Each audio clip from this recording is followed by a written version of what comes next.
Lamborghini Sian. Nech pul bu mashina aka hozirgi kunda? 16 million dirham, 4,5 million $. Voy, mana buni qaranglar. Polni karbondan ekan mashina, bronzoviy diskalar. Mana bu tomlarini qaranglar. Voy, yorib yuborishgan lekin mashinani bori. Bunda ham o'sha 6,5 litr V12 motor, atmosferniy. Bu oddiy tez Lamborghini emas, bu juda ham hashamatli Lamborghini hisoblanadi. Aka, men bu 63 nima ma'no beradi? Bu Lamborghini kompaniyasini tashkil topganligi. Ya'ni 1963-yilda Lamborghini tashkil topgan.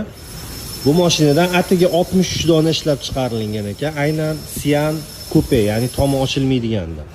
Bunda Roadster bor, undan atigi 19 dona ishlab chiqarilgan. Bunda elektromotori ham bor. O'sha bilan 819 tami ot kuchi. Mana buni qaranglar.